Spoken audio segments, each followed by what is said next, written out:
Esta mesa está intitulada Arte, Estética y Corporalidad. El primer ponente es Carlos Ríos Llamas, de la Universidad de La Salle de Bajío, y él nos va a presentar un trabajo titulado Los cuerpos que no caben en la ciudad, el escándalo estético del cuerpo obeso en el espacio urbano. Empiezo a comentar, de repente es un poco raro para alguien venido de arquitectura o de urbanismo hablar de cuerpo o de salud. Sin embargo, poco a poco ha aparecido una rama también de antropología urbana y específicamente la antropología de la salud. Y en los últimos años habrán visto la emergencia de espaciales en las ciencias sociales, en las humanidades, y la orientación a una mirada desde el espacio, desde la configuración de los espacios, y en ese sentido lo que tenía que ver con la configuración de los cuerpos en el espacio. Yo desde la formación de la carrera me interesé por la vinculación cuerpo-espacio, entonces desde arquitectura y mucho más en el doctorado en antropología urbana traté de hacer una profundización sobre las implicaciones que tiene que ver el cuerpo, sobre todo los cuerpos más vulnerables con respecto a la construcción espacial de la ciudad en la escala un poco más amplia. Y en un primer momento lo que empecé a hacer fue un estudio de lo que tenía que ver con las principales límites o las principales vulnerabilidades del cuerpo humano con respecto a la configuración del espacio, y de ahí algunas de las enfermedades más actuales en el discurso occidental sobre todo. De tal manera que caigo yo en la constitución de cuerpos obesos y la manera como se presentan en el espacio. Y en un primer momento, igual que todas las disciplinas, lo que se intentó desde el urbanismo es corregir esos cuerpos, porque son cuerpos que se persiguen desde todas las disciplinas, la médica, la medicina. Pero más allá de esto, lo que empieza a ser sorprendente es que los cuerpos grandes en la ciudad no solamente son reprobados por una cuestión estética, sino porque también hay toda una cuestión social y de pobreza que se implica y que hace de repente que los espacios donde existen más limitaciones sociales son los espacios donde tienen los cuerpos más perseguidos en este caso. Bueno, de ahí voy a hablar en 4 partes. Primero voy a hablar de los principales debates que están en torno a la obesidad de la salud pública y de cómo podría hacerse una implicación espacial, y después el cruce que se puede hacer de obesidad del urbanismo.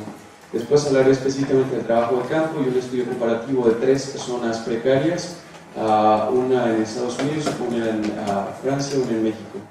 Luego las aportaciones principales en esta comparativa de la triada para ver en el mundo occidental sobre todo y en estas hegemonías del pensamiento de las comunidades del norte, sobre todo, y el pensamiento colonizador, cómo se han configurado cierto tipo de perfiles de cuerpos y cierto tipo de perfiles de espacio. Primero quisiera mencionar que antes solamente se hablaba de corpulencia, la obesidad aparece como una enfermedad hasta 1660, del siglo XVII. Y últimamente, en 1996, se empieza a hablar de los ambientes obesogénicos para desplazar un padecimiento que se achacaba al individuo a un ambiente que es donde se produce, de tal manera que entran los estudios espaciales, en este caso la ciudad, como una implicación para observar qué tipo de comportamientos se podrían corregir desde el espacio para modelar un ambiente que no produjera cuerpos grandes o cuerpos obesos. Luego, en general, se acepta que el índice de peso podría estar relacionado con el estilo de vida y que se implican diferentes factores, algunos que son individuales, otros sociales, que tienen que ver con una serie de comportamientos. Aquí están más bien los estudios humanísticos y médicos, y finalmente lo que podría tener una implicación con el entorno, y en donde entraría la arquitectura y el urbanismo, que es el entorno edificado, la influencia del medio socioeconómico, las condiciones del vecindario, los medios de transporte y todo esto, que inhibe el sedentarismo o que dificulta la actividad física. Desde ahí partimos del supuesto que existe un cuerpo equilibrado y que el cuerpo equilibrado es el que hace una especie de balance entre la energía que se consume y la energía que se gasta. Sin embargo, se parte de un perfil de cuerpo y un índice de masa corporal que es bastante impositivo, y desde una cultura principalmente blanca y masculina, y después se baja y se trata de adaptar para las mujeres, y algunas culturas fueron reaccionarias desde la creación del BMI, del índice de masa corporal, como en particular Japón o Corea del Sur, que pusieron el grito en el cielo porque las tallas no daban. Sin embargo, en América Latina, por ejemplo, o en África o en el mundo árabe, aunque los cuerpos no correspondan, no ha habido un ajuste suficiente, de tal manera que se sigue una métrica corporal y se trata de adaptar a un cuerpo aceptado como el sano y aceptado inclusive como el bello. Y lo más sorprendente cuando hablamos de cuestiones estéticas es esta fusión entre el cuerpo sano y el cuerpo bello, que se parecen demasiado en el mundo occidental, demasiado. Bueno, primero hablando de las implicaciones que podría tener el urbanismo sobre los cuerpos grandes, primero diríamos que hay una fragmentación de los espacios, entonces tiende a esas especies de ciudades dormitorio, la utilización del automóvil, los lugares públicos se vuelven más bien lugares de consumo, hay una emergencia del sedentarismo, bueno, la comida chatarra por todos lados, entonces al mismo tiempo en cuestión de movilidad hay menos transporte activo, hay más espacios para el automóvil y se han ensanchado las ciudades pensando en la eficiencia de la movilidad con una utilización sobrecargada en la movilidad motorizada y una reducción en la caminabilidad y en los espacios peatonales, de tal manera que hay una reducción de la actividad física al mismo tiempo que se multiplican los espacios de consumo. La comparación en un primer momento sería muy exagerada si habláramos de grandes escalas, pero naturalmente en algunas ciudades como estas, los comportamientos y la manera de aparecer en el espacio público es excesivamente cuidada, de tal manera que tanto en París como en Nueva York y en otras ciudades mexicanas, como en este caso Guadalajara, y podría pasar también en la capital, hay ciertos estereotipos para presentarse en público. Y la calle, sobre todo en el caso de las mujeres, tiene una exigencia muy cuidada en la manera de aparecer. Y no solamente en la manera de aparecer con respecto al arreglo, sino con respecto al tipo de cuerpos que se aceptan. De tal manera que hay una violencia estética de cuerpos descuidados que puedan aparecer en el espacio público, que van a ser percibidos no solamente desde una justificación médica, sino desde una justificación social de algo inaceptable, porque se achaca que la culpa la tiene el individuo. En ese sentido, lo más sorprendente es que no solamente en estas ciudades se tenga que ocultar los problemas de descuido personal, sea en la talla, o sea en el arreglo personal o el arreglo estético, sino que en estas ciudades las zonas más pobres son las que tienen los índices de obesidad más altos. Los pobres tienen las tallas más grandes, entonces todo el mundo diría es que comen chatarra, ok, pero no es solo que comen chatarra, es que tienen un perfil de cuerpo distinto, y es que en general cuando vamos al tipo de población que habita los lugares, tanto nuestras zonas populares como las zonas populares de Francia o de Estados Unidos, es un perfil distinto de cuerpo y inclusive hay una idea distinta de salud. Y aquí el estudio de campo, el trabajo de campo se hace en la Comuna, en una periferia parisina, en estas CITE que había unas torres de 4.000 habitantes, 10 torres, en South Bronx, que es el quinto distrito más pobre de todo Estados Unidos y sin embargo el número 1 en índices de obesidad. Y luego en Guadalajara, en estos suburbios de miles de casas, en los que también los índices de obesidad se incrementan. Y es impresionante cómo en este tipo de vivienda que emerge demasiado en América Latina, los problemas de alimentación y todo no tienen necesariamente una relación con lo que se come, sino con la precariedad en todos los sentidos espaciales, que implica la movilidad, implica la accesibilidad en tiempo, en distancia y en modos de preparación de la alimentación, que ya no es lo mismo. Sucede que cuando se urbanizan las ciudades se tienen que adaptar, sobre todo los más pobres, porque ya no pueden comer en casa, ya no pueden preparar en casa, y alguien que le implican 2 horas y media, como en este caso esta colonia, 2 horas y media ir a trabajar a Guadalajara, tiene que o llevarlo en el camión y que se le echa a perder, o tirarlo o comer allá lo que se encuentre y que puede conseguir con 10 pesos, porque lo que cuesta el transporte y además y regresar a su casa también en 2 horas y media en las noches para llegar a las 10, levantarse otra vez a las 4 y media y ir a trabajar. Entonces hay una precariedad en distancia, en tiempo, donde la alimentación pasa a último plano y donde la vida se tiene que conceptualizar desde un ritmo distinto.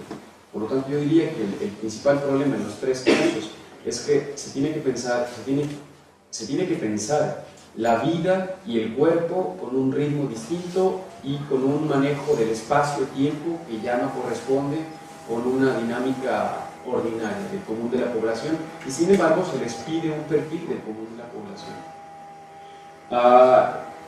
Luego, aquí los principales problemas, diría yo, empezando a hablar de resultados, es esta cuestión que es muy escandalosa, que es, hay una talla a la que todo el mundo persigue. Y lo impresionante es que la talla de aquellos a quienes se persigue es principalmente de los pobres mujeres.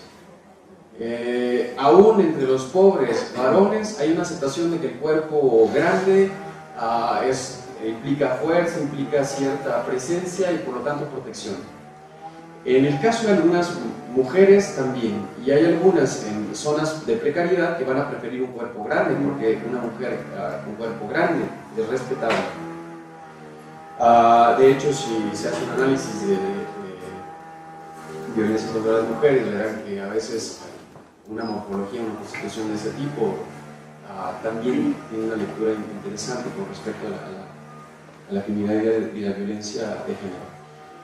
Luego, en la obesidad del urbanismo, la construcción socioespacial de una epidemia, yo diría porque habría que pensar cómo se construye primero la obesidad como un problema, y como un problema del mundo occidental, como un problema de las economías potentes, mientras que en las economías más precarias se habla de seguridad alimentaria, en las otras se habla de obesidad, que es el mismo problema con dos caras. Entonces, en el caso, sobre todo del mundo occidental, hay una persecución terrible contra aquellos que tengan el cuerpo, que a veces se pierde la idea de lo que se está persiguiendo en la enfermedad y no a quien la padece. Porque si se persigue a quien la padece, la solución es relativamente sencilla. Hay que desaparecer a los obesos. Y eso hay miles de maneras: ponerles dietas, corregirlos, operarlos, toda una serie de intervenciones que en general tienen que atravesar con una configuración bastante estética del cuerpo, donde no siempre corresponde la salud.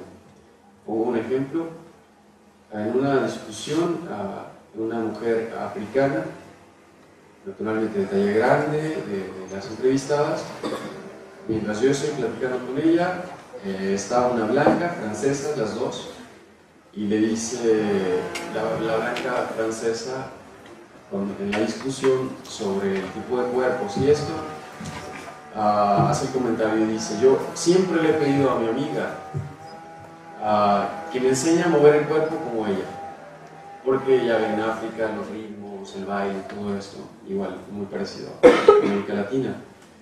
Y le dice la africana: bueno, para mover el cuerpo como yo, primero necesitas tener un cuerpo. Los perfiles son completamente distintos, la idea también es muy distinta, y aún en la aceptación estética en las comunidades precarias hay una idea de la corpulencia muy diferente de la idea hegemónica. Pero el discurso médico no se adapta en ese sentido.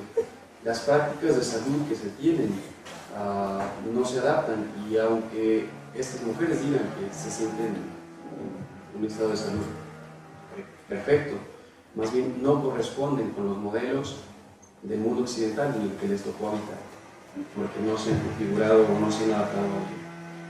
Bueno, aquí, ¿cómo comparar lo urbano o exogénico?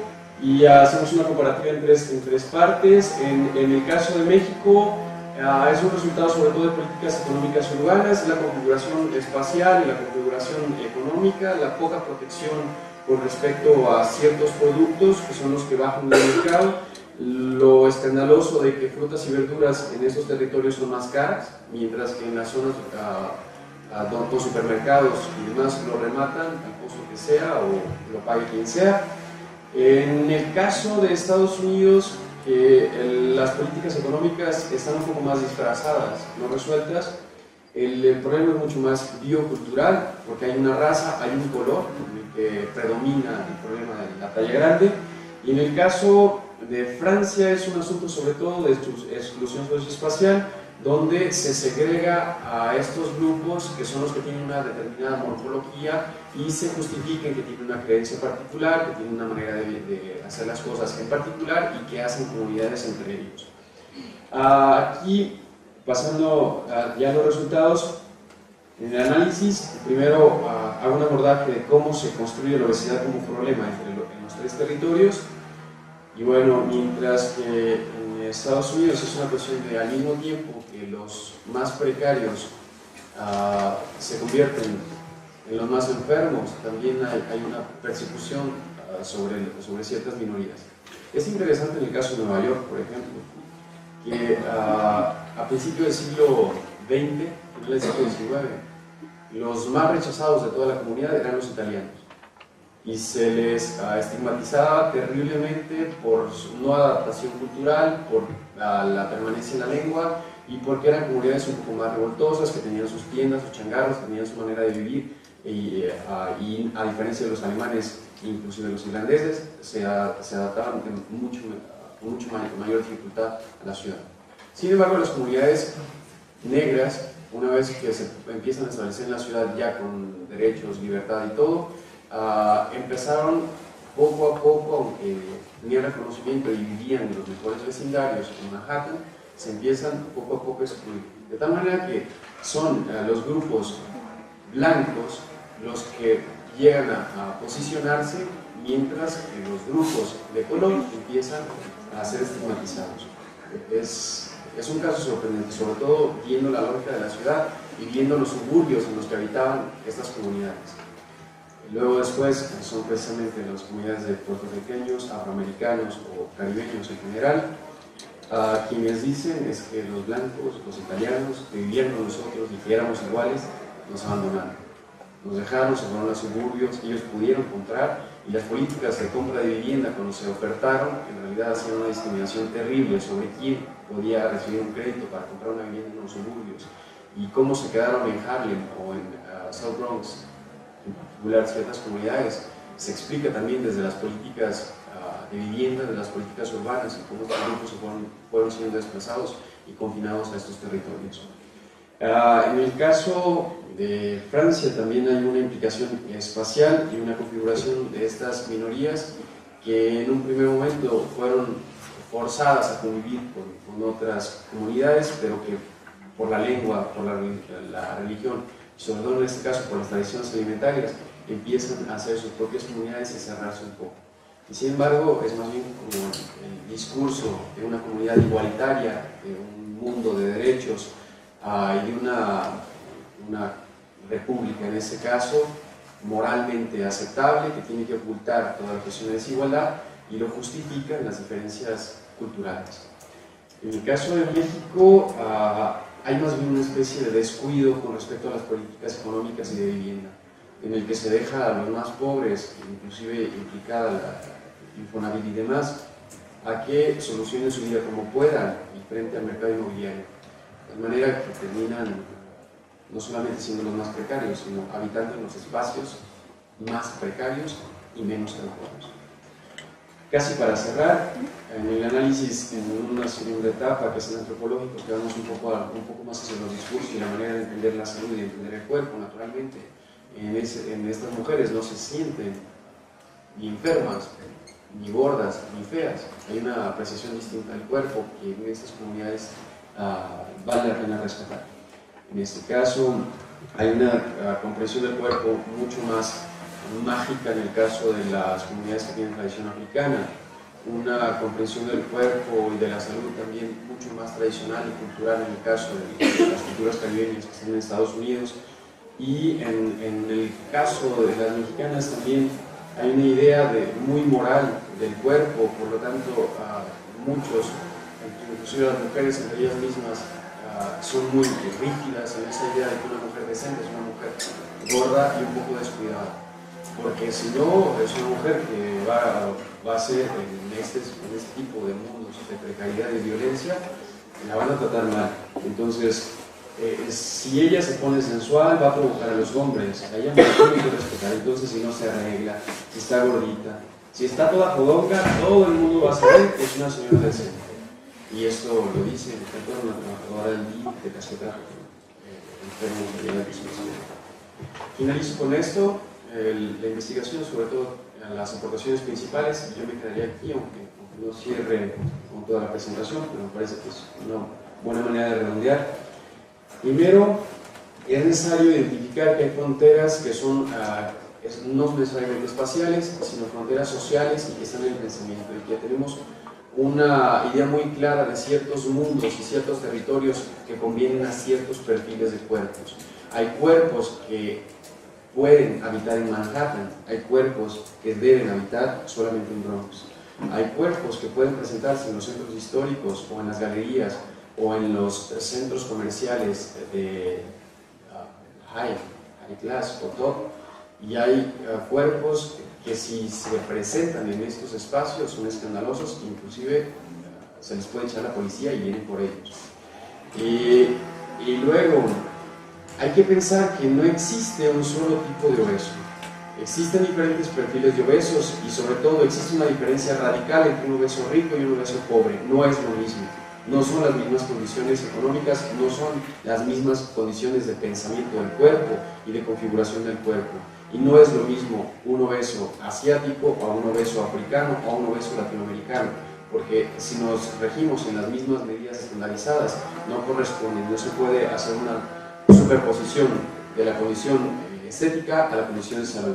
Y finalmente, es necesario contextualizar las enfermedades. La obesidad como nombre, yo diría, es una etiqueta puesta para perseguir a una comunidad de manera injusta. Lo que sí existe es un problema que se llama desigualdad alimentaria, desigualdad en el acceso a la salud, desigualdad en el acceso al territorio y desigualdad en la manera como entendemos la configuración de los cuerpos y la manera como nos acercamos en el espacio. Eso sí existe. Llamarlo obesidad es una manera de conceptualizarlo desde el ámbito médico, pero aún llamándolo obesidad es necesario que se contextualice y que se impliquen otro tipo de disciplinas como el urbanismo, la arquitectura, que intervengan desde una configuración desde el espacio y con las implicaciones estéticas en una lectura histórica y antropológica. Gracias.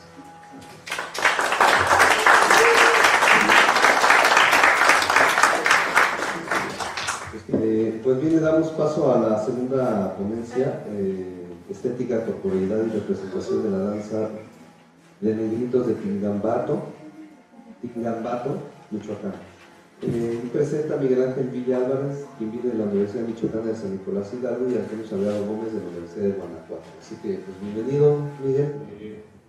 Bueno, este trabajo es parte ya del contenido de una tesis doctoral que estoy haciendo en la Universidad de Guanajuato. Acabo de concluir el doctorado y digamos, es un avance, sobre todo en la parte teórica metodológica, y que estoy interesado en compartir, pero sobre todo en ir platicando porque el objeto de investigación está centrado en la danza y de manera muy, muy particular se reduce el objeto de investigación a un estudio de caso ya en el ámbito de la danza tradicional, pero de manera mucho más concreta hacia una danza llamada de negritos en la comunidad de Tingambato.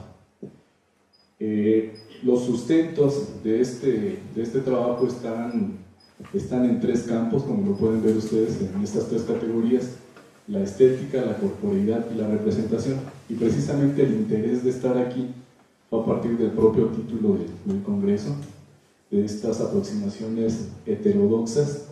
Cuando empieza uno a trabajar todos los materiales relacionados con el estudio del cuerpo, quiero también hacer énfasis en que ese es mi campo de estudio. Soy licenciado en danza, soy egresado, he trabajado con mi cuerpo en ese sentido, y mi trabajo ahora se orienta a los procesos investigativos en la danza tradicional.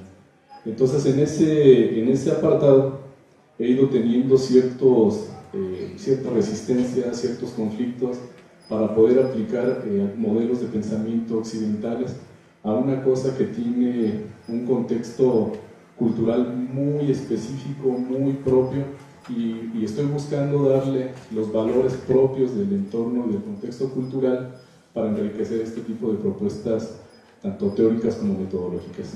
Entonces,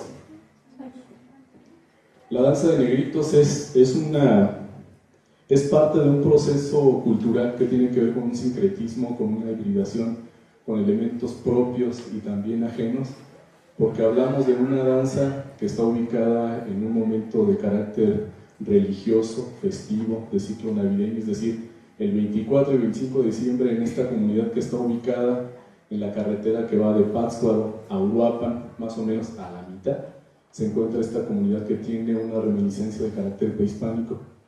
Con esa referencia histórica y cultural podemos ir construyendo parte de lo que yo me voy a referir con la cuestión estética. Le voy a dar un énfasis más hacia la antropología a través de la propuesta de Margarita Gutz, que habla de una antropología estética, ya no desde el enfoque de la propia filosofía que se encarga de un estudio de la belleza, sino de una cosa más particular que emerge del propio sentido y contenido comunitario.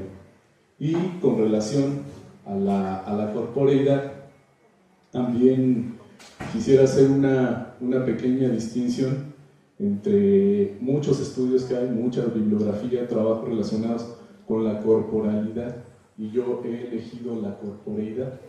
Entonces, de manera muy simple, muy somera, diría, marcaría una diferencia. La corporalidad se refiere a la cuestión fisiológica, biológica, inmediata de percepción que tenemos con nosotros mismos, y haber decidido tomar esta parte de corporeidad se refiere más a un proceso de conciencia y de cuestión más compleja de lo que sucede con la propia persona.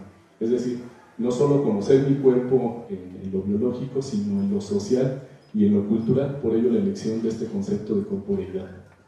Y el de representación tiene que ver con una cuestión propiamente de sentido y de desarrollo, de pertenencia, de identidad, de fortalecimiento de valores, porque la representación tiene que ver con aquellos ciclos comunes que suceden en las propias comunidades, donde se resignifican y se vuelve a presentar algo a través de un proceso de desarrollo de la conciencia. Entonces, esos son los tres pilares que acompañan este trabajo y que están orientados precisamente a una danza de carácter tradicional de la comunidad Tinampá.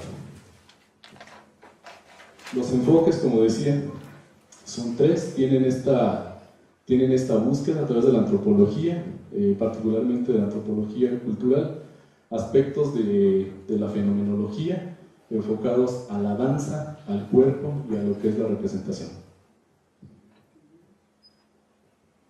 Esto es solo una referencia histórica que seguramente muchos de ustedes conocen, de surgimiento del concepto acuñado por Baumgarten en el siglo XVII, y que bueno, se ha ido desarrollando, tiene muchas diversificaciones, y en este caso manifiesto cuál es el interés hacia dónde está enfocado este asunto de belleza.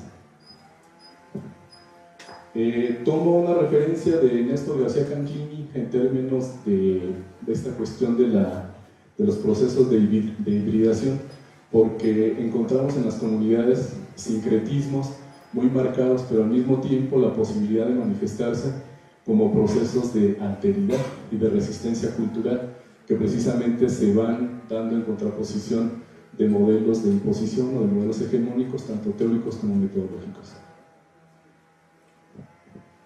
Y la otra, es muy interesante cómo la danza, el cuerpo mismo, dependiendo de la dimensión en que se encuentra, requiere de un lenguaje particular. En el caso de este estudio de la danza de negritos, tendríamos que hablar de tres elementos, así muy concretos, para la construcción de este lenguaje. Por un lado, la cuestión de la proxémica, es decir, la proximidad de los sujetos entre ellos para llevar a cabo la propia manifestación dancística. La construcción del lenguaje a través de elementos simbólicos. Hay una cosa que es muy interesante mencionarla, es decir, el cuerpo, nuestro cuerpo, habla estando donde está, y nosotros que nos dedicamos al estudio de ello encontramos en cada momento una comunicación no verbalizada, que es la que observamos a partir de la representación tanto escénica como de la representación dancística en la propia comunidad. Y por otro lado, un aspecto que tiene que ver con la prosodia, es decir, el cómo se dice y el cómo se va construyendo este discurso. En este caso, en un ámbito de un contexto cultural específico de una comunidad que ahora es mestiza, pero que tuvo reminiscencias de carácter prehispánico.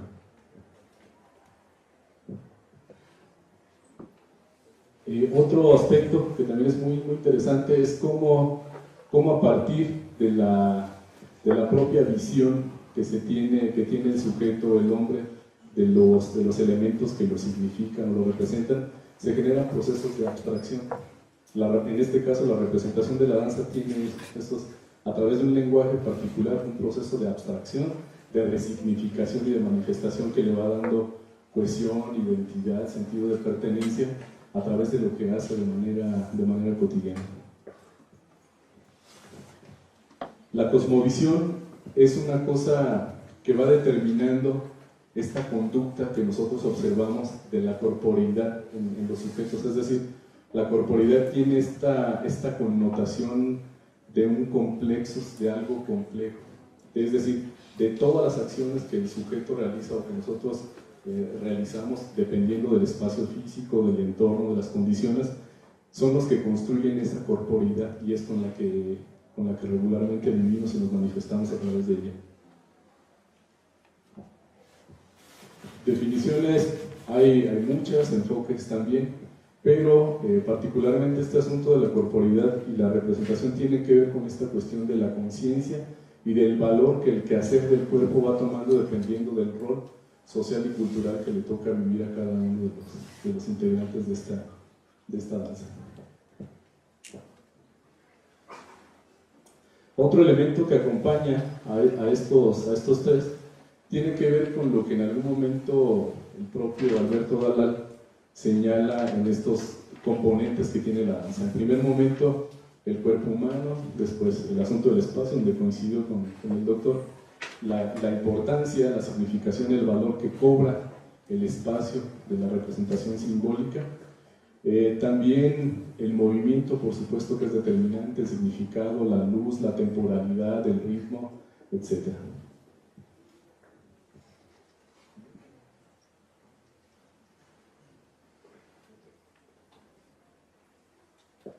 En este caso, la representación, digamos que es el último momento de este trabajo, y la intención final o el propósito final de esta investigación es poder hacer todo un proceso de registro con un enfoque muy orientado a la cuestión etnográfica, porque es un estudio de campo. Tengo alrededor de 25 años, no de edad, tengo poquitos más, pero de 25 años más o menos conociendo este fenómeno dancístico, y digamos que los últimos 5 han sido así como del mayor interés para hacer un desglose así muy específico de la danza, de la indumentaria, del contenido de los integrantes, de la forma de bailar, de los trazos, de quién participa, por qué no, etc. Entonces han sido 5 años de un trabajo mucho más puntual.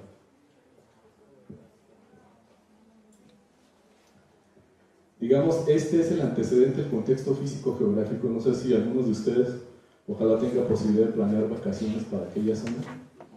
Estamos cerca de Uruapan, entre Pátzcuaro y Uruapan, 20 kilómetros aproximadamente. Esta es una zona arqueológica muy importante. Es pequeña, sí, pero es muy significativa también para ir destacando ciertos valores que la comunidad tiene. Por ejemplo, las plazas cívicas para cuestiones de representación, el juego de pelota, una pirámide. Se supone que todo esto que ven así alrededor de esos árboles son huertos de aguacate. En esas mismas huertos se supone que sigue habiendo más zona arqueológica que explorar. Entonces esa zona es mucho más amplia. Entonces hay procesos de arraigo, de identidad, de valor del espacio y una significación muy importante que hay que considerar para hacer un estudio contemporáneo de una manifestación dancística. Otro de los aspectos muy interesantes es que los espacios públicos cobran una relevancia particular, es decir, estos espacios públicos se construyen, se significan, pero se resignifican porque se van convirtiendo en espacios sagrados al momento en que se eligen para hacer una representación dancística. Y digamos que este es el elemento central o principal de la representación de esta danza de negritos. Dirán, bueno, están vestidos de negros, el traje es negro, pero la máscara es blanca. Hay una serie de variantes en el estado de Michoacán y en el país de esta herencia de la tercera raíz de la negritud. Y particularmente en Tingambato, de acuerdo con los archivos históricos, hay una influencia de carácter negroide. Es decir, hay gente que todavía conserva en el pueblo rasgos negroides en cuanto a la nariz latirriña, los labios gruesos, el pelo crespo, el cuerpo grueso, ciertas características fisiológicas de una herencia.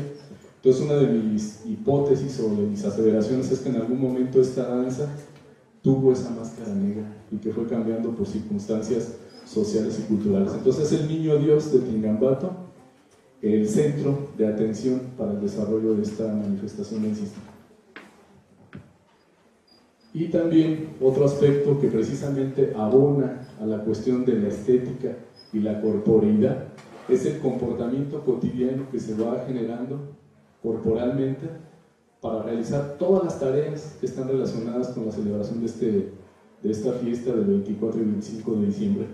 Ese palo que ven ahí tirado lo elige la comunidad y, por ejemplo, la siguiente semana es el momento en que toda la comunidad se organiza para ir al cerro a elegir un árbol que le llaman lata. Lo arrastran con yuntas de bueyes por el cerro, después otros bueyes con tractores lo siguen arrastrando, hasta que finalmente llega al pueblo, se seca durante cierto periodo y después se ubica en el lugar en el que la persona que tiene al niño Dios en ese momento, que lo conserva durante todo un año, le colocan esa lata con una estrella de manera simbólica para hacer la connotación de que ahí va a estar ese niño Dios durante todo un año. Entonces hay una serie de elementos simbólicos que nos van dando ciertos ritos de confirmación, ciertos ritos, incluso ciertos ritos de paso. Hay un rito que es parte también de una de mis aseveraciones que tiene que ver con ritos de iniciación, porque la gente que baila y representa la danza de negritos son jóvenes, adolescentes o en edad casadera. Entonces, desde el punto de vista antropológico, esos son ritos de iniciación, o sea, de un cambio, de un estado de conciencia tanto emocional como física. Todas estas actividades son gratuitas, todo el mundo lo hace de manera gratuita y se mantiene todavía en esta comunidad, como en algunas otras del país, los sistemas de cargos. Hay un carguero principal que es el que mantiene a esta imagen y lleva a cabo toda una serie de actividades que le significan la unidad y la cohesión social a todo el pueblo. Entonces esta es una cuestión que fortalece, que va dando sentido de vida a la propia comunidad. Y bueno, como les digo que ya son muchos años los que hemos tenido que estar ahí, la gente igual nos identifica y nos pide que seamos parte, como estas técnicas de investigación en el trabajo de campo, de no solo ser un observador pasivo, sino ser un observador participante y formando parte de la comunidad. En ese momento tuvimos que acercarnos para ofrecerle a la gente tequila y refresco, que es como parte de esta cohesión y de esta integración para seguir desarrollando una serie de actividades. El carguero recibe en un momento del año toda la aportación de la comunidad que va a sus huertas, al cerro, y en aquellos árboles que ya tienen algún problema, los cortan y los llevan hechos trozos en diferentes camionetas. El año pasado contamos cerca de 300 camionetas de apoyo que van a la casa del carguero y depositan toda la leña así en un solar que es el patio que tienen las casas, para que la gente haga y cumpla todas las funciones del año de recibir a la gente. Hay un calendario que dura todo el año para recibir gente que va a visitar al niño Dios. Este es el árbol que se poda, se trae, se arrastra y que se para en uno de los solares. Todo esto tiene un esfuerzo muy importante, un simbolismo, una fuerza sumada de la comunidad en términos estéticos, en términos de corporeidad, en términos antropológicos, sociológicos, pero sobre todo que le van dando sentido de pertenencia. Este es otro elemento muy importante, así como les comentaba ahorita de la leña que se va depositando, y también para que no se vayan a espantar. Hay procesos de ir a reforestar, o sea, no van y sacan las motosierras y tumban y ya, sino que hay todo este proceso de recuperación y de conciencia también. La comunidad se organiza de tal manera en que saben que cuando va a haber un esfuerzo de esta naturaleza colectivo donde se suma todo el pueblo, una gran parte de la población se organiza con el carguero, la esposa del carguero y toda la familia para preparar kilos y kilos y kilos de arroz, de maíz, para elaborar corundas, para preparar churipo, para elaborar carnitas, que se reparten de manera gratuita con toda la gente que participa. Y bueno, este ya es una de las evidencias de la representación donde vemos a niños, a conservadores, haciendo esta participación el 24 y 25 de diciembre. Esta es una, digamos, otra parte de la manifestación cultural de la temporalidad del ciclo navideño que acompaña la danza de Negro, se llama danza de pastores. Y se evidencia en cada una de las calles esta efervescencia de carácter festivo religioso. Todas las calles tienen una indicación simbólica de la colocación de corredizos que indican por dónde va a estar el niño, por dónde van a pasar, etc. Y los lugares de concentración, justo ahí es donde el niño permanece durante todo el año y la danza va y se baila justo ahí para poder cerrar.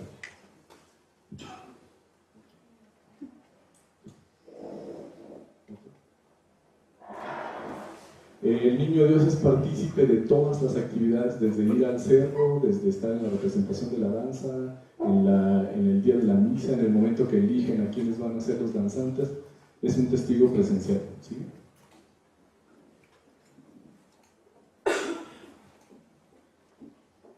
Y bueno, a manera de conclusión, la idea de todo este trabajo es poder hacer un registro, no teórico, escrito, pero también gráfico, porque mi intención es construir una partitura musical dancística que nos permita leer y conservar para enriquecer el patrimonio cultural bibliográfico de la danza en México a través de una partitura que se da de manera vertical, de manera horizontal, que concentre todos los elementos simbólicos de ejecución, tanto musical como dancística y de la parte de desarrollo coreográfico.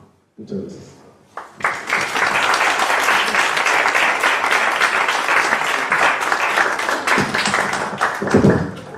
La siguiente ponencia es de Miguel Maqueda, de la Escuela Nacional de Antropología e Historia, la ENA, y lo que nos va a presentar es algo así como imagen corporal, performance y reflexividad en el trabajo antropológico. Miguel ya es un viejo visitante de este evento. Bienvenido, Miguel.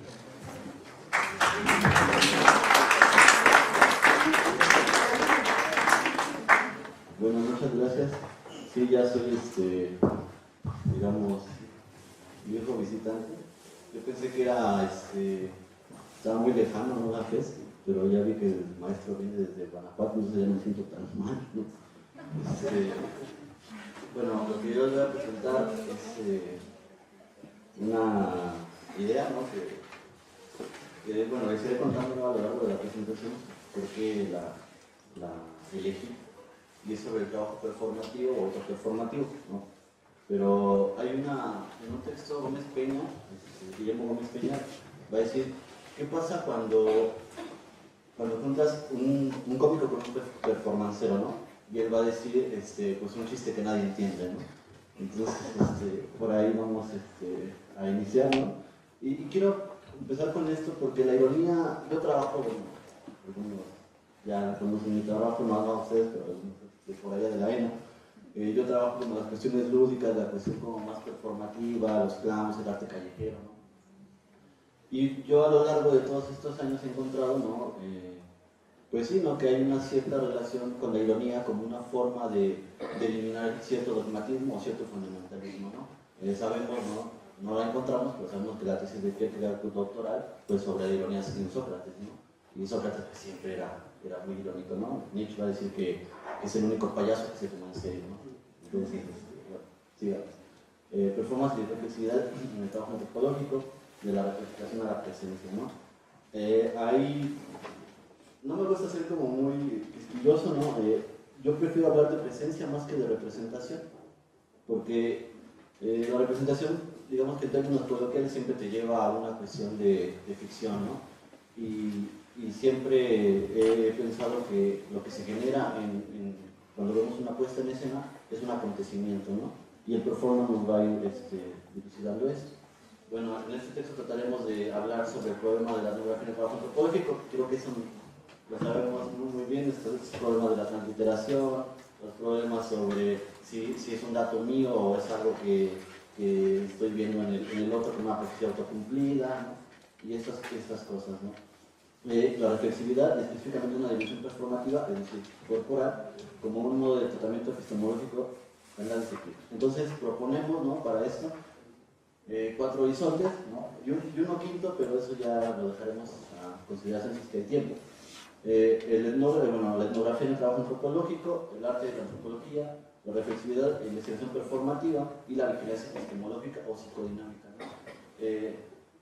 Yo hablé sobre esto hace algunos meses en un congreso en Colombia, ¿no?, en el ALA, y los colombianos me dieron con todo, ¿no?, y los bolivianos más, ¿no? Entonces lo voy a someter a un juicio de ustedes para ver si está equivocado o realmente está ahí tan medio son, bueno, ya no quiero decir peyorativas, ¿no? Bueno, sabemos que el etnógrafo, esa es una definición, sabemos que Malinowski es el padre del trabajo de campo y también como de los cánones de la etnografía, de cómo escribir, y bueno, debe ser capaz de captar el contexto histórico de sus sujetos y registrar la acción constitutiva de los sistemas internacionales, en esa cosa, políticos y económicos sobre el nivel local, donde el trabajo de campo tiene un lugar frecuentemente central, ¿no? No podemos hacer investigación antropológica si no hacemos trabajo de campo, ¿no? Eso ya lo sabemos todos. Y Girtz, ¿no?, dice que el etnógrafo que hace, pues escribe, ¿no? Entonces, en fin, eso nos lo vamos a brincar. Y yo quiero centrar como más esta parte de la discusión en el arte y la antropología. Siempre ha habido bueno, no siempre, en las últimas décadas el arte y la antropología, o los artistas y la antropología, han tenido una suerte de relación, pues, digamos, difícil, ¿no? Porque mientras los artistas en algún momento quisieron retomar las cuestiones antropológicas para originar o para generar propuestas estéticas, también en algún momento los antropólogos quisieron considerarse como artistas, ¿no? Todavía lo tenemos muy arraigado o lo tenemos muy presente. Pareciera ser que para ser antropólogo tienes que aprender a tocar un instrumento, la jarana, la vihuela, algo que sea muy autóctono, ¿no? Entonces, yo tengo ciertos problemas con algunos compañeros. Y por el otro lado, ¿no?, pareciera ser que por ser artista tienes toda la capacidad de decir, bueno, la cuestión metodológica en la antropología pues no cabe, ¿no?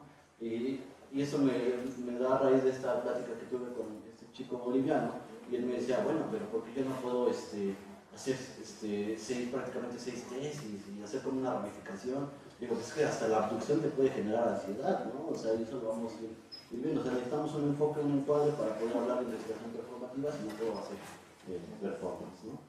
Y entonces Gill, ¿no?, que es uno de los textos más controversiales que ha escrito en antropología, ¿no?, él dice, bueno, un sistema de acción destinado a cambiar el mundo, más que a codificar proposiciones simbólicas sobre él. Es decir, la cuestión estética no tiene que pasar por una cuestión semiótica, sino por una acción, no por una praxis. Entonces, por eso es súper controversial, y muchos van a decir, no, o sea, no se trata de una cuestión solamente de cambiar el mundo, porque, pues, digamos, el arte no ha emancipado nada, ¿no? Entonces, al contrario, va a generar y va a propiciar que se reformulen y que se vuelvan más fuertes las estructuras de una nación, ¿no? Entonces, este texto es controversial, tanto también con su texto sobre el fin del arte contemporáneo, nos van a dar pistas. ¿Qué pasa en ese sentido? La cuestión de la estética, sí, obviamente sabemos que con Baugar, es que se me traba la lengua con estos autores, ¿no? Pero con este autor hablamos de la cuestión estética, ¿no? Pero yo prefiero hablar como más de la cuestión aristotélica y del kalos, ¿no?, de la cuestión de la belleza o de lo bello, porque correspondía a una forma de ser en el mundo, es decir, la descripción que se hacía de lo bueno correspondía a una prescripción, es decir, si yo decía, bueno, este video es bueno, pues digamos que estaba completamente ligado a un actuar de una forma buena, no había una abstracción, había una acción, o sea, digamos que una especie como de filosofía práctica en ese sentido, ¿no? Pero con esos cambios ya sobre los temas de la estética, pues hemos visto que se ha complejizado más y que es muy importante también volver a decir, como que comentaba el profesor, ser específicamente, o ser específicos cuando estamos refiriendo al término estética, ¿no? Eso me parece muy importante. Bueno, en la cuestión del trabajo antropológico, en un texto Prieto entrevista a Lucas Avedaño y dice, bueno, es que mi trabajo, él también, sabemos, es bailarín o cantante, no tengo su término, él dice que cada pieza piensa que es un ensayo antropológico, ¿no? Vamos a ir viendo por qué los performanceros o por qué los performers retoman las posiciones antropológicas como modo de accionar su acción de su arte. Y me parece muy interesante, ¿no? Guillermo Gómez Peña, en su texto Baches Favor Garzón, porque lo que hace es cuestionarte, ¿no? O sea, performance, en ese sentido, performance art, ¿no? Ahorita vamos a hablar de la distinción. Se llama, lo entrevista, ¿no? Dice, se llama tanto a nuestro país como usted. Dice, ¿por qué vive en California? Contesta, ¿no? Me estoy desmexicanizando para México comprenderme. ¿Qué se considera usted, pues, ¿no? Pregunta el reportero. Dice, por mexica, de chicano, palatino, desterrado, arte americano, depende del día y de la semana del proyecto en cuestión. El reportero replica, ¿por qué se empeñan ustedes allá en el otro lado en destruir nuestra cultura? ¿No? Es muy interesante porque lo que va a generar la cuestión performativa, la performance, es un asunto que se llama reflexividad. Cuando yo presento una parte, y esta es la parte que también presenté en Colombia, había una chica de la Universidad Javeriana que hablaba de un antropólogo, de ser antropólogo bailarín, ¿no? Por eso regreso a lo que le he dicho sobre ser antropólogo y aparte ser artista, ¿no? Y lo siento, a lo mejor me tacharon de objetivista, además no poder, pero creo que es importante saber a qué nos estamos refiriendo cuando hablamos de reflexividad o de antropólogo bailarín o de antropólogo payaso o de antropólogo lo que sea, ¿no? Porque eso no es una categoría antropológica, ¿no?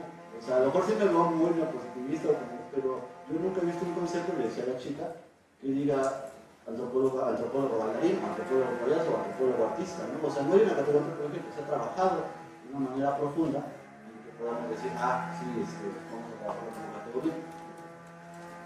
El viejo Hegel decía que si la realidad nos parecía tan incoherente, tendríamos que inventar conceptos igualmente incoherentes, ¿no? Uno de ellos podría ser el performance, ¿no? Pero seguimos.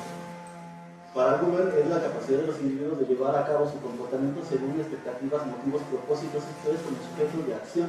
La reflexividad indica que los individuos son sujetos de una cultura y un sistema social, respetan determinadas normas y transgreden otras. ¿No?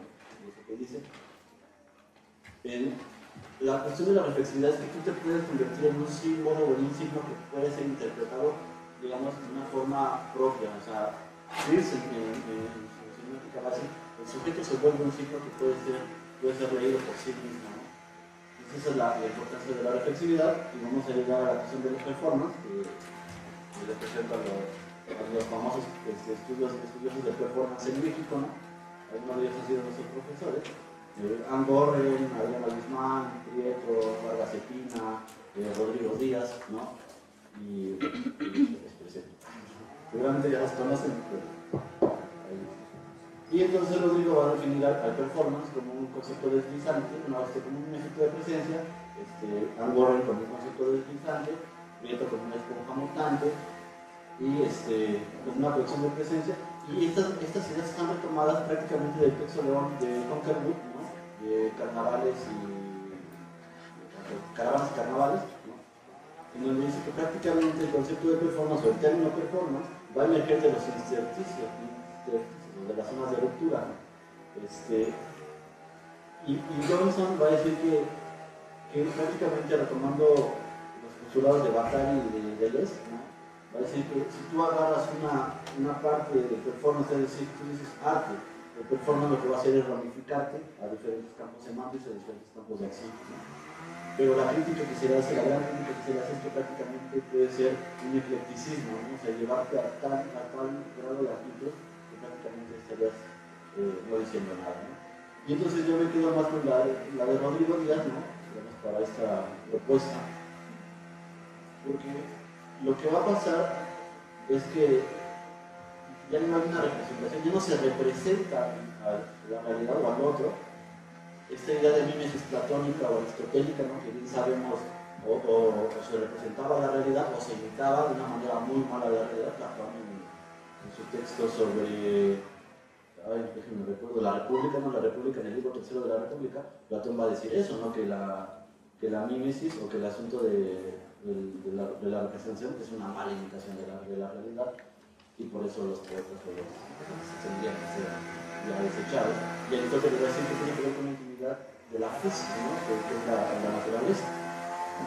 Yo me quedo con la cuestión aristotélica, porque lo que va a producir un efecto de presencia es que va a generar el performance, o la performance, una situación de verosimilitud. Es decir, en Aristóteles podemos ver, ¿no? En el libro de la poética, que lo que va a generar el poeta, o en este caso transformando el performance, es una situación de realidad, ¿no? O sea, así lo están viviendo, o sea, porque a pesar de que está imitando la naturaleza, el que le está imitando es un modo de vida para él. Y bueno, entonces ya entramos de lleno a la investigación performativa y nos estamos basando en el texto de Vargas y Pina, dos textos de Vargas y Pina, uno que es un famosísimo, que es sobre la trova yucateca, y otro que es sobre su experiencia en este fenómeno, ¿no? Y ella va a decir que el investigador participa en producciones culturales organizadas para un público que se extiende más allá de sus contactos personales, somete su actuación a juicio del público local. La segunda premisa, dichas producciones deben seguir cuidadosamente patrones locales preestablecidos localmente y compartidos por los demás artistas. Y tercero, ese tipo de producciones, incluyendo el antropólogo, debe recibir la crítica o el aplauso de forma reflexiva a fin de mejorar. Es decir, lo que va a pasar en el trabajo performativo, con la investigación performativa, no es un informe, no es entregar una investigación como tal, sino ser partícipe del performance, es hacer un performance. Es más o menos también lo que estaba pensando un poco cuando el maestro decía, ¿no? Que ahora quiere hacer una especie de composición, ¿no? Con la cuestión de la danza. O sea, el antropólogo es partícipe de la producción escénica, de la producción artística, y bueno, el resultado principal de una investigación performativa no es un informe, es un performance. No sé si recuerdan, hay un texto muy famoso de Luc Bacuan, ¿no? Entre las cuerdas, que se tradujo entre las cuerdas, que él se vuelve un aprendiz de boxeador, ¿no? Y en algún momento, Didi, que es el comandante de los Didi Boys, ¿no? Que es el entrenador, le dice: ¿vas a ser boxeador o vas a escribir tu libro? ¿No? O sea, después de que le dan una friega a Bacuan, ¿no? en el ring, él le pregunta: ¿vas a ser boxeador o vas a ser sociólogo? Entonces es cuando Bacuan escribe su libro y agradece a Didi, porque es una de las más grandes enseñanzas para Bacuan, porque poner de lleno tu corporalidad como un factor para la investigación suele ser muy peligroso también, ¿no? O sea, sí sabemos que Renato Rosado entendió la ida de los lingotes a partir de su mujer, y ella lo corporaliza y lo entiende, ¿no? Bacuan también a partir de los soldados que le dan los boxeadores, está Fernanda Guzmán a partir de que es bailadora de flamenco y así, ¿no? Pero eso no quiere decir que no necesite un encuadre epistemológico, un encuadre metodológico de investigación performativa. Obviamente, eso lo voy a decir súper rápido, ¿no? El maestro ya lo ha comentado un poco. Yo también no quiero meterme mucho en este concepto, porque Carlos Aguado es actualmente mi director de tesis, ¿no? Entonces, él mismo ha dicho, ¿no? Es que muchos utilizan el concepto de imagen corporal y a veces lo desconozco, ¿no? Entonces, lo que sí es importante es esta parte que me mencionaba, ¿no? De la cuestión como de la identidad. Lo que va a generar la imagen corporal es una estructura de sí mismo, es decir, una parte de la identidad. Él lo va a decir en términos más prácticos: es una relación tridimensional, es decir, es física, es cultural y es yoica, ¿no? Entonces, mete las dimensiones, a diferencia del esquema corporal, porque él va a decir que el esquema corporal, digamos, que tendría que ser utilizado para poderlo volver una imagen corporal. Es decir, cuando nosotros estamos sentados por más de 4 horas, estamos generando, digamos, una imagen corporal, pero también es una imagen corporal los 20 colores que pueden distinguir la gente que vive en Alaska, ¿no? Entonces eso tiene que ver con algo que traes, pues, culturalmente, ¿no? Entonces ya me brinco. Y para esta parte de la investigación autoperformativa hemos considerado algo que se llama psicocomunidad, o que primero hacemos un ejercicio psicocomunitario, que es la aplicación analógica del método psicoanalítico al desarrollo de la comunidad. El objetivo de la práctica es permitir que se desarrolle un contacto interno entre el grupo de trabajo, el investigador y la comunidad. Prácticamente es una metodología muy sencilla, pero muy efectiva, porque tú vas con el grupo que vas a trabajar, o en este caso performance, o grupos otomís, o grupos Lirrárica, el grupo que ustedes les antoje, y haces 12 sesiones con frentes blancos para preguntar evidencias ideológicas que tienen esos sujetos. Digamos, vas con un frente blanco y le preguntas, ¿para ti qué es el amor? Y de repente la persona te habla de política, ¿no? O sea, lo que sale completamente en ese momento es el contenido latente que después se va a trabajar en una sesión psicodinámica, ¿no? Y se va a trabajar mediante un método psicocomunitario. Entonces, lo que estamos proponiendo, que consideramos una posición performativa en el quehacer antropológico y artístico, generará siempre procesos de reflexividad, pero estos deben ser vigilados de manera psicodinámica para, en vez de tener profecías autocumplidas, originemos datos profundos a partir de encuadres metodológicos específicos. Es decir, lo que pretendemos, o lo que se pretende con esta práctica de la psicocomunidad, es una vigilancia epistemológica por parte del investigador. Es decir, no volver dato algo que es una evidencia ideológica, es algo que no se cuestiona. Por ejemplo, si yo estoy, no voy a quemar mucho a esta persona, pero hipotéticamente, si yo me quiero subir al palo o quiero volar con los voladores, porque les caí bien, porque hay simpatía, porque, ¿no? O lo que sea, ¿no? Y de repente digo, es que esto es un dato, a lo mejor estoy prácticamente volviendo o poniendo en el texto o en mi investigación algo que es un deseo propio, y esta metodología te va ayudando a generar una vigilancia epistemológica a lo largo de tu investigación en campo, ¿no? Por eso es importante ver que cuando tú vas a hacer una investigación autoperformativa tienes que tener una vigilancia epistemológica muy metodológicamente muy estable, ¿no? Y eso es lo que propicia o propone la psicodinámica, ¿no? Que también la habla el profesor Aguar. Y los límites, bueno, antes de esto, los límites de la investigación performativa pues son esos, ¿no? O sea, yo no puedo hacer investigación performativa de una violación, de un secuestro, ¿no? O sea, esos son ciertos límites porque se vuelven evidencias ideológicas y los datos no son datos, son deseos, ¿no? Entonces, por eso es importante recalcarlo y ya, eso es lo que quería como comentarles. Muchas gracias.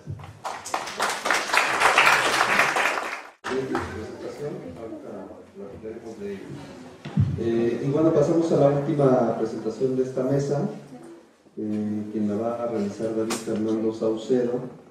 Él viene de la Facultad de Filosofía y Letras. ¿Sí está? Y bueno, lo que nos presenta está intitulado Lo grotesco cotidiano, cuerpo y capital en el documental Basta de Hugo Ulibe. ¿Hace eso, doctor? Ulibe.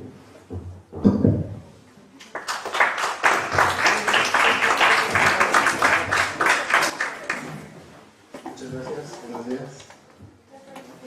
Bien, pues como lo indica el título de la ponencia, yo voy a tratar de hacer un análisis de un documental de un venezolano llamado Hugo Ulibe. Él originalmente es dramaturgo, esto es muy interesante, pero hacia el final de la década de los 60 estuvo dedicándose a esto de los documentales con contenido político, un movimiento más o menos en boga de la época. Pero yo no voy a analizarlo en referencia a la tradición, a la historia del cine, por decirlo en otras palabras, sino que lo quiero revisar como un discurso, es decir, extraer las significaciones internas que podemos sacar de las imágenes, del montaje, atendiendo sobre todo a los presupuestos estéticos, éticos e ideológicos que puede tener y cómo modifican la concepción del cuerpo y cómo pretenden crear una conciencia del cuerpo dentro de un contexto sociopolítico.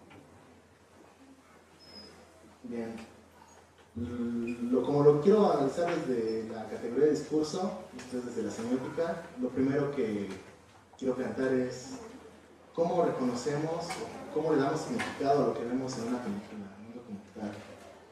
Es decir, entendemos que hay un mensaje, que hay un significado en todas las situaciones que son representadas, porque aquí yo me apoyo en lo que dice Pasolini, Pierpaolo Pasolini, el director italiano, que habla de un código de la realidad en su texto sobre el plano secuencia. Dice que reconocemos la realidad en los filmes que se expresa en ellos para nosotros como hace cotidianamente en la vida. Los distintos filmes, para ser comprendidos, no remiten al cine, sino a la realidad misma. Esto es, los objetos que vemos en una película se comportan como se comportan normalmente en la realidad. Una silla es para sentarse, un reloj es el paso del tiempo, una persona abre una puerta para salir o para entrar, etc. Obviamente cuando esto no se cumple es cuando ocurre la estupefacción, la incomprensión, lo que podría determinar el argumento de la misma película, el documental. En ese sentido, hay que entender que en el cine, en las secuencias, hay una toma subjetiva, en el sentido de que la cámara es un punto de vista entre otros muchos tantos que puede haber. Así como yo puedo grabar desde aquí algo, alguien más puede grabarlo desde otra situación. Esta conjunción de puntos de vista son las que podrían crear una interpretación de la realidad que estamos viendo en un documental, en una película de ficción también. Pero el documental interesante es que, más allá de la ficción, pretende crear una visión de la realidad, una interpretación que obviamente está hecha desde una base ideológica ética, que es la que vamos a tratar de extraer de este documental de Hugo Uribe. Como les decía, tiene otros documentales, entre ellos, nada más por mencionarlos, uno que se llama Caracas, 2 o 3 cosas, otro llamado Diamantes, muy interesantes. Los dos se refieren a situaciones de la vida cotidiana de la ciudad, el ajetreo de los coches, la gente caminando, en fin, situaciones que no van más allá de lo normal. Este de Basta es especialmente agresivo y diferente a estos otros porque tiene un contenido político mucho más extremo al que veríamos en nosotros dos. Bueno, como pueden darse cuenta, es muy violento, muy explícito. Julio Miranda, que es un estudioso del cine venezolano, decía que había 3 tipos de reacciones cuando proyectaban esto en las salas antes de la película principal. Decía que la primera era que la gente se salía corriendo, ¿no?, de la sala, la segunda que se vomitaban ahí, y la tercera que salían eufóricos de militar, ¿no?, los jóvenes sobre todo. Pero bien, como les comentaba acerca de este código de la realidad del que habla Pasolini, nosotros vemos las imágenes y inmediatamente entendemos algo si las viéramos aisladamente. O sea, los carros pasando, la escena de la autopsia tienen una significación dentro de la misma imagen. La cuestión es que están juntas, están en un montaje que hace que ese significado que tengan originalmente se transforme. Entonces, ¿cómo se transforma? Creo que esto es precisamente lo mágico del cine, que nosotros ya estamos acostumbrados a ver esta transposición de espacios y de tiempos dentro de las películas y los documentales. Pero el acto del montaje es precisamente de la enunciación, es decir, en el que es una totalidad que es el objeto que el director trata de documentar, se le otorga un sentido.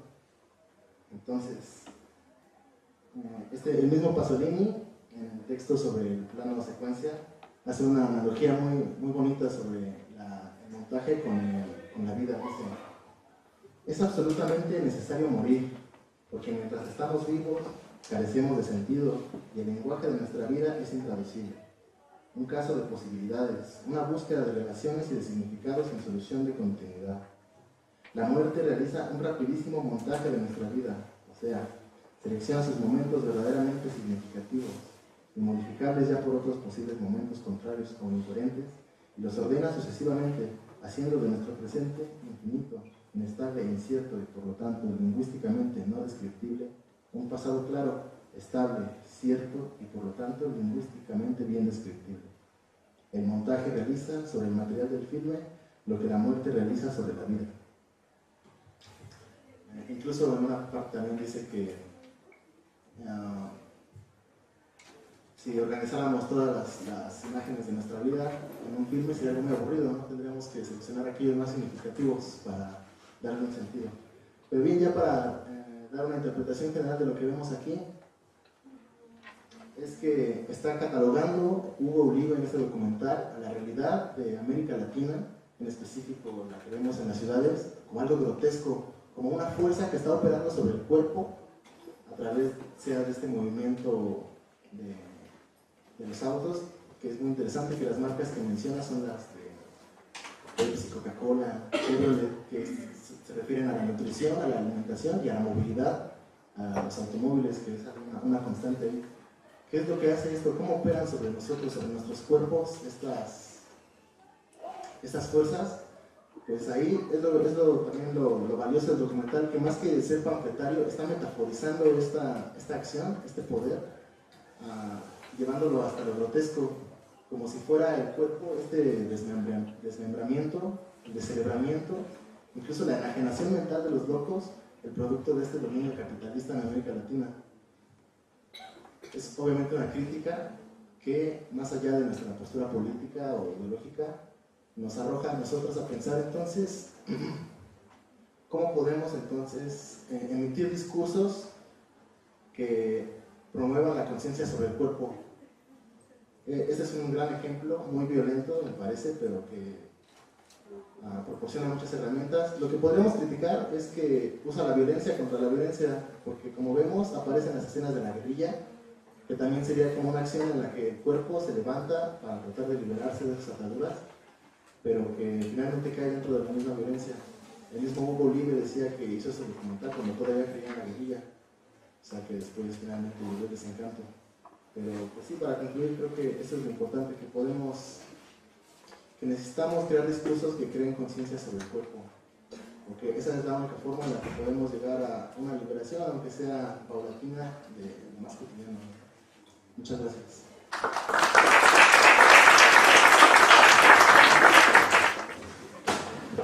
Bueno, pues pasamos a la ronda de preguntas. Si alguien tiene alguna duda. Hola, buenos días. Mi duda o aseveración planteada en términos de preguntas es para Carlos. Se me hizo muy interesante tu trabajo y no pusiste tus datos en ahí. Ron, paso los después. La aseveración se me hace una propuesta muy interesante que responsabiliza a las personas obesas, poniendo el centro en un contexto. Y en ese mismo sentido, planteas que el espacio es lo que impulsa o desarrolla un tipo de cuerpo. Sin embargo, mi duda es si considero que sigue habiendo una repercusión en la alimentación, ¿no? Al final, todo el proceso que desarrollaba sobre la pobreza y cómo las personas tienen un estilo de vida que las lleva a ser obesas, sí repercute en cómo se alimentan, ¿no? Es decir, a veces el comer poco alenta el metabolismo y eso genera obesidad, ¿no? Pero al final tiene que ver con qué están comiendo, a qué horas, etc., ¿no? Entonces mi duda es esa, aunque me parezca extraño. Si tomas en cuenta el asunto de alimentación, pasando con todo este filtro del contexto. Bueno, yo quiero hacer dos. Primero también a Carlos.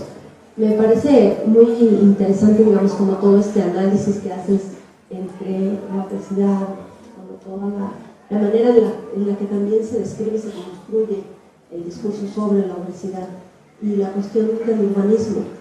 A mí lo que me gustaría es si pudieras como platicar un poquito cómo tú ves, porque ahorita yo me quedo a un nivel muy descriptivo, muy de asociación, ¿no? Pero en términos de creación, de construcción, de transformación, de la construcción, digamos, de la creación de esta disposición del espacio, entiendo que eres arquitecto, ¿no? ¿Qué cosas se pueden hacer?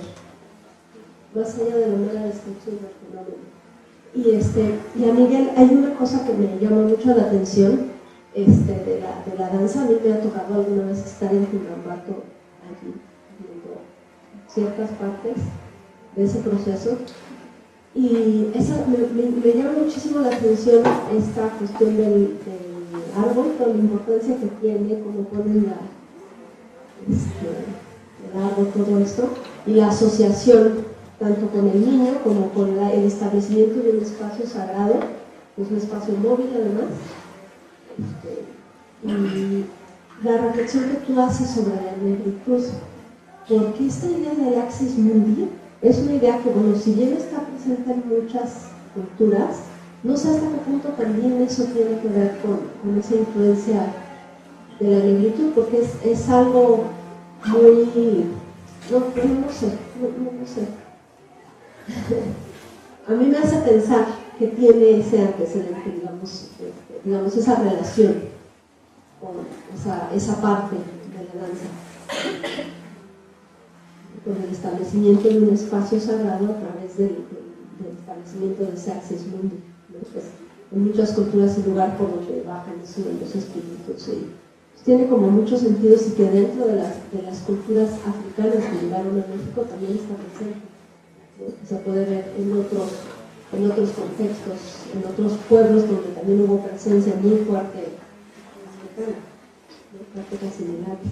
Entonces, no sé qué tanto tú te has metido como por ahí, sé que estás más en la cuestión de la danza, pero si has hecho algo, si sabes algo, pues me gustaría. Bueno, yo tengo como varias inquietudes. La primera para Mitri, con relación, pues bueno, una de las sentencias que dio el posmoderno, pues el arte posmoderno un poco viene de Joseph Beuys, y de esta cuestión de que todo hombre es un artista. Y después de eso, pues del trabajo de la relación entre el arte y la investigación y la creación, los filósofos y los antropólogos se volvieron artistas, y los artistas solo hacen filosofía y antropología. Un poco en ese sentido, pero estoy generalizando obviamente, ¿no? Pero un poco en ese sentido, entiendo que tú eres antropólogo, ¿sí? ¿Cómo opera desde la antropología, en tu experiencia, esa irrupción en el arte realmente? ¿Sí? Y hasta qué punto realmente un antropólogo puede ser artista, y hasta qué punto un artista realmente puede ser antropólogo o no, o dónde se debe parar realmente. Eso por este lado. Por el lado de Miguel Ángel, yo conozco muy poco acerca de las danzas mexicanas, pero he tenido una experiencia muy interesante con la danza del venado, la de Guatemala, y me llama mucho la atención la relación, pues, la coincidencia con las máscaras, ¿no? con el asunto de la máscara, y me gustaría que nos comentaras un poco cómo opera la máscara dentro de esta danza, qué significaciones tiene, y cómo activa de una u otra forma, pues me imagino todo lo cosmogónico dentro de esta danza. Eso, finalmente ya los cuerpos obesos y un poco, y lo otro es como un comentario de lo que plantean Carlos y Fernando, que es un poco como dos miradas de una u otra forma de la misma moneda, ¿no? Que tiene que ver con cómo por un lado vemos lo obeso como algo grotesco también, y lo que estamos todo el tiempo satanizando, o la obesidad como eso, pero a la vez forma parte de ciertas prácticas culturales también, ¿no? Pues está atravesado por ciertas prácticas culturales, unas más positivas o más negativas que otras. Y en el caso pues, de los grotescos, pues tú, Fernando, nombraste un poco como esa cuestión de la influencia de las grandes multinacionales, ¿no? Yo llegué un poco tarde pues, a lo de Carlos, lo lamento, pero no sé si Carlos nombró un poco acerca de esa influencia de las multinacionales en la construcción de esos cuerpos, y en la forma como finalmente este neoliberalismo nos enseña por un lado a hacer cuerpos fitness, o nos dice cómo debemos hacer cuerpos fitness, pero por otro lado nos está bombardeando con este extremo consumismo, McDonald's, Coca-Cola, etcétera, etcétera, que es la que ha provocado pues, los índices de obesidad. Pues, tengo entendido que tanto en México como en Estados Unidos son los países más obesos, con los índices de obesidad más altos.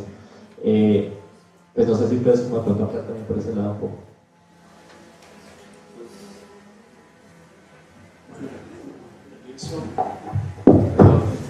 Voy a empezar, y para que no se me olvide la última, voy a responder al revés. Entonces, la última, aunque no profundicé yo mucho sobre el asunto, la posición del mercado y el papel que desempeña en todo esto, respondería brevemente que en el mundo neoliberal y en el mundo mercantil actual, y sobre todo la importancia del mundo financiero y las lógicas financieras, el perfil de cuerpo que se nos promueve y el perfecto ciudadano tendría que ser un bulímico, uno que es capaz de consumir constantemente y que no tiene ninguna implicación en el cuerpo, un cuerpo que permanece plácido y que es capaz de consumir constantemente y desechar constantemente. Yendo hacia las otras preguntas, entiendo las dos me parecen que son inquietudes fuertes que inclusive yo tengo. La que tiene que ver con la primera pregunta, inclusive que va a la desresponsabilización de los obesos sobre su condición corporal y sobre su alimentación. Por supuesto que es un riesgo de repente explicarlo todo desde el contexto, desde cierta determinación, que de repente parecería que les quitamos rango de acción y posibilidad de autoconstruirse o autoconformarse con una cierta corporalidad. Y sin embargo, lo que me parece justo recalcar es que en el caso de alguien que por su genética, cultura y entorno, toda esta cuestión más de contexto de cultura y de tradición y alguna constitución inclusive física, tiende a ser obeso o a tener una talla grande, el problema es que tiene menos posibilidades de construirse como un sujeto distinto, porque tiene tanto peso la talla y la conformación corporal, igual que el color, que de repente se reducen sus posibilidades de construirse como un sujeto distinto.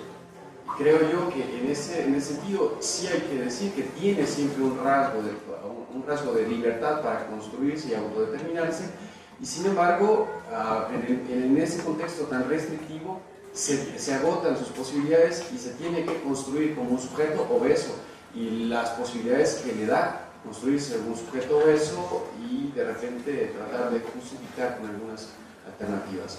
Sí hay una implicación naturalmente en su comportamiento, en sus decisiones y todo, pero me parece que está como muy restringida. ¿Y qué se puede, cómo pensar la arquitectura o el urbanismo en estos términos? La segunda pregunta, yo creo que el papel que podría tener la arquitectura o la configuración de los espacios para los que somos profesionistas de estas disciplinas sería tratar de pensar los espacios desde una lógica distinta, porque, y ligando con las otras presentaciones, en general los profesionistas de la construcción o de la edificación de la arquitectura o el urbanismo, cualquiera la escala, tendemos a trabajar con un espacio representado, que es como nosotros lo entendemos y lo trabajamos 2D, 3D.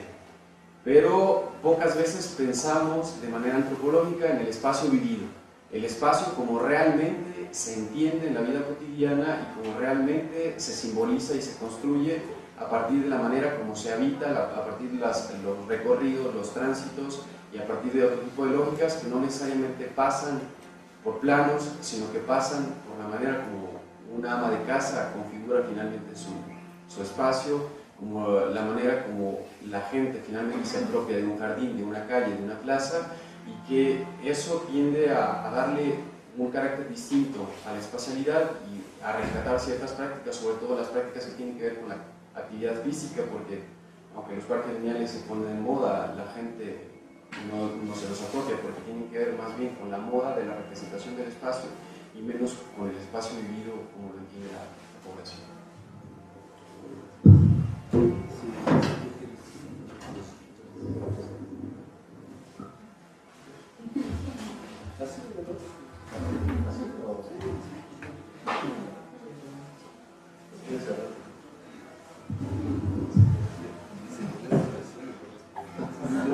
Bueno, sí, este comentario sobre la presencia de las multinacionales en la configuración de cuerpos, yo lo que podría decir es que en el documental lo que se queda ahí representado, más allá del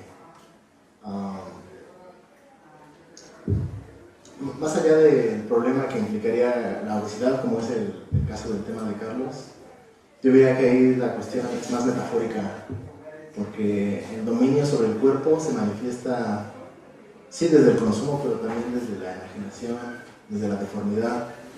Entonces, yo creo que desde ahí, y pensando que lo que pretende es una conciencia, es concientizar con ese documental, está tratando de asignar a los cuerpos en la posibilidad de actuar.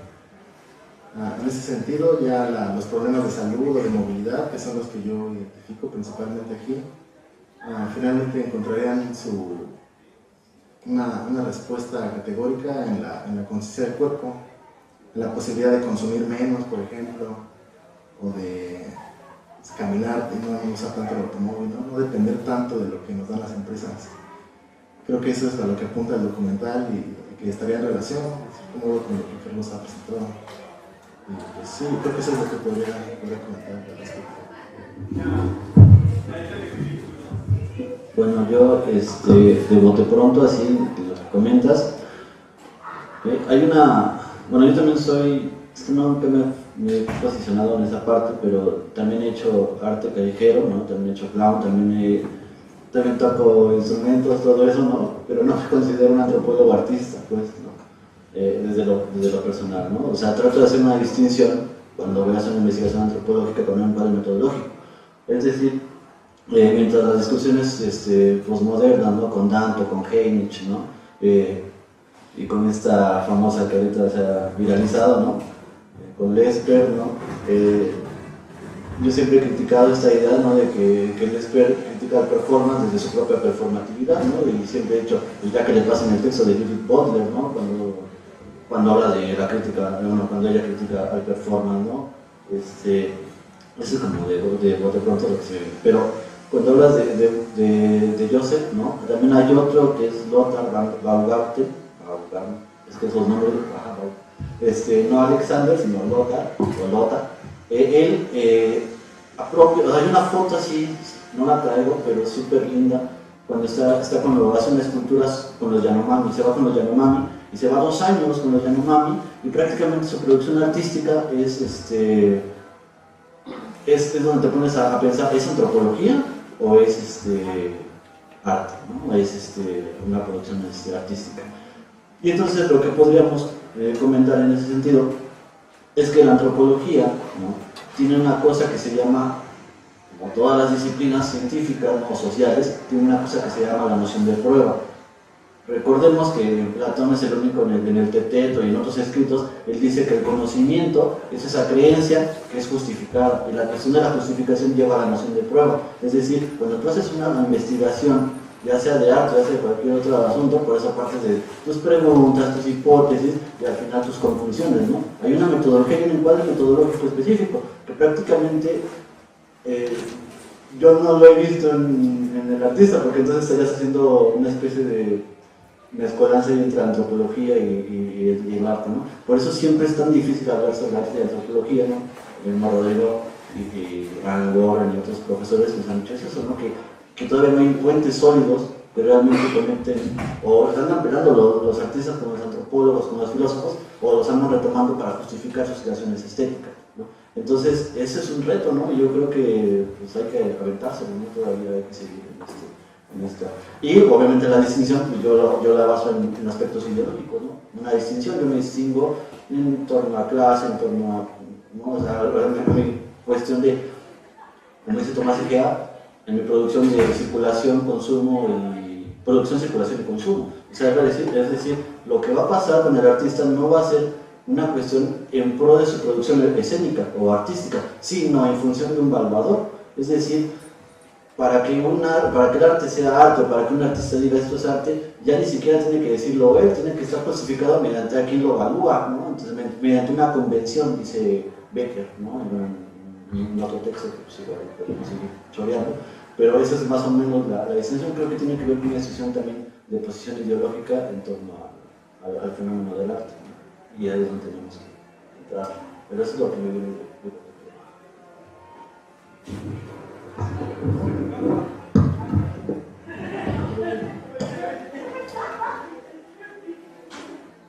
Lo retiro para hablar de frente.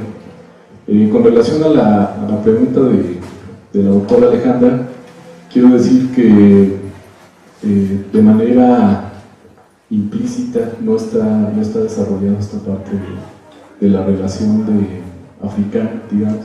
Yo personalmente soy un apasionado de esa parte, le he querido dar seguimiento a la influencia negroide. Yo mismo considero que mi familia tiene reminiscencias negroides ahí diluidas por las características de mi mamá, de mis tíos, de los familiares, de mí mismo. Entonces ha sido parte de mi interés personal. Y en el caso de la comunidad, lo que he hecho nada más son cuestiones meramente de asociación. Por ejemplo, como estos ritos que tienen que ver con cuestiones de iniciación o de fertilidad, donde muchos grupos africanos utilizan los mismos elementos del árbol, de lanzarse de un árbol, arrojarse al piso, etc. Y saber que es la máxima prueba de virilidad, por ejemplo. Asociado con esta danza sería el rito de iniciación, donde el muchachito va y se integra a ir a escoger el palo, bajarlo del cerro, tenerlo. Y aquí hay un elemento que es muy importante, que incluso de repente puede saltar. ¿Qué información de carácter prehispánico puede tener una danza en el siglo XXI para poderla identificar? Aquí la referencia es que la Relación de Michoacán, un documento de 1542, hecho por Fray Jerónimo de Alcalá, tiene en uno de sus contenidos el relato y la descripción de un rito donde la gente de las comunidades va al cerro a recoger leña de manera simbólica para traerla y mantenerla en los cúes. Y los cúes, si recuerdan la imagen que les puse de la zona prehispánica, es la parte alta de la pirámide donde tiene una pequeña techumbre que le llaman el guandóscuaro. Entonces en esa parte colocan la madera y la tienen encendida, y es la relación que se da entre lo terrenal y la parte de la cosmovisión, en este caso con Curicavelli, es decir, el consumo y el alimento del dios Curicavelli es a través del humo que genera esa leña. Entonces tiene ese elemento de carácter prehispánico, de carácter simbólico, que pues será como tema de otro estudio, que seguramente será así muy apasionante de indagar esta presencia africana, que de hecho en todo el país existe, y en Michoacán hay muchos puntos por las cuestiones cañeras, los ingenios, las haciendas, la relación con los animales, por ejemplo, con los caballos, con los bueyes, con los toros, etc. Todo eso tiene una representación simbólica a lo largo de toda Latinoamérica, y eso me da pie para responder a la pregunta que hace el compañero con relación a la máscara. En otros momentos ya he hecho trabajos orientados específicamente a la máscara, y la relación es que la máscara en sí es generadora de un poder de transformación, y es, digamos, el elemento simbólico que permite esta comunicación divina de la persona, ya sea con un santo, con una imagen, con esto. Y lo vemos justamente en las cuestiones de lo fenomenológico y la conducta del sujeto. La máscara es un elemento liberador, porque al mismo tiempo que muestra, niega, es decir, tiene una parte anterior y tiene una posterior, que a la gente de la comunidad, por las mismas cuestiones culturales, tiene una corporeidad que le da el tipo de alimentación, el tipo de relaciones sociales, pero al momento de estar en una fiesta, al momento de ponerse la máscara, le da esta posibilidad de desdoblamiento de una doble personalidad para manifestarse ante la propia comunidad. Las características de la máscara, como en toda América Latina, tienen estos elementos de hibridación, que son influencias de carácter español. En este caso es una máscara con rasgos muy europeos, que ha absorbido la propia comunidad, pero que yo insisto en que esto seguramente en un tiempo anterior fue de otra naturaleza, como lo vemos en danzas un poco más antiguas que estas, donde hay la incorporación de ciertos elementos animalescos. Por ejemplo, hay danzas que se mantienen todavía en la zona del lago de Pátzcuaro, donde se llaman puques, y el puques es un venado, y puque significa león. Entonces es una cosa de una representación de carácter mucho más animal apegada al propio contexto. Entonces, toda América Latina, así como sucede por ejemplo con danzas de moros y cristianos, tienen en esencia una lucha simbólica entre el bien y el mal, y lo tenemos en toda América Latina. Por eso no es remoto que tengamos muchas cuestiones similares, sobre todo aquellos pueblos que tienen un apego más todavía a costumbres y herencia indígena que mestiza.